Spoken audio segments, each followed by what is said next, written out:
يومئذ يتبعون الداعي لا عوج له وخشعت الأصوات للرحمن فلا تسمع إلا همسا।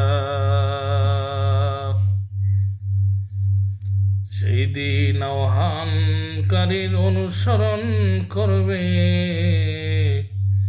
সেদিন ওরা আহ্বানকারীর অনুসরণ করবে। এই ব্যাপারে তাদের কোনো বক্রতা থাকবে না। পরম দয়াময়ের নিকট সকল শব্দ স্তব্ধ হয়ে যাবে। সুতরাং মৃদু পদধ্বনি ব্যতীত তুমি কিছুই শুনবে না। মৃদু পদধ্বনি ব্যতীত কিছুই কেউ শুনতে পাবে না, কেউ কোনো শব্দ করার সাহস পাবে না কিয়ামতের দিন। يومئذ لا تنفع الشفاعة إلا من أذن له الرحمن ورضي له قولا। সেদিন পরম দয়াময় যাকে অনুমতি দেবেন, যার কথায় তিনি সন্তুষ্ট হবেন, সে ব্যতীত কারো সুপারিশ সেদিন কোনো কাজে আসবে না।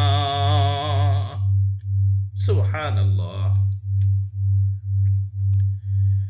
يعلم ما بين أيديهم وما خلفهم ولا يحيطون به علما।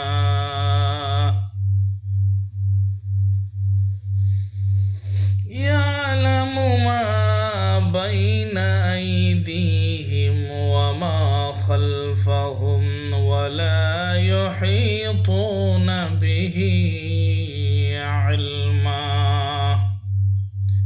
তাদের সামনে ও পেছনে যা কিছু আছে তা তিনি অবগত, কিন্তু ওরা জ্ঞান দ্বারা তাকে আয়ত্ত করতে পারে না।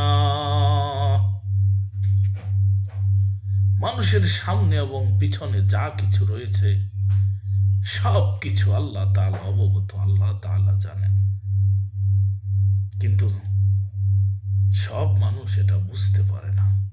যারা জ্ঞানী তারা ঠিকই বুঝতে পারে, যারা ঈমানদার তারা ঠিকই বুঝতে পারে। وعنت الوجوه للحي القيوم وقد خاب من حمل ظلما। সকল মুখমণ্ডলই সেই চিরঞ্জীব, সব কিছুর ধারক আল্লাহর জন্য অবনমিত হবে এবং সেই ব্যর্থ হবে যে জুলুমের ভার গ্রহণ করবে। সব কিছুর হিসাব আল্লাহ তাআলা সেদিন কড়াই গণ্ডায় নেবেন। সব কিছুর হিসাব আল্লাহ রাব্বুল আলামিন বান্দার কাছ থেকে কড়াই গণ্ডায় বুঝিয়ে নেবেন। কারো উপর কেউ জুলুম করলে যতটুকু জুলুম করেছে মাজলুমের সেই জুলুম কিয়ামতের ময়দানে ফিরিয়ে দেওয়া হবে। জুলুমকারীকে জুলুমের ভার গ্রহণ করতে হবে।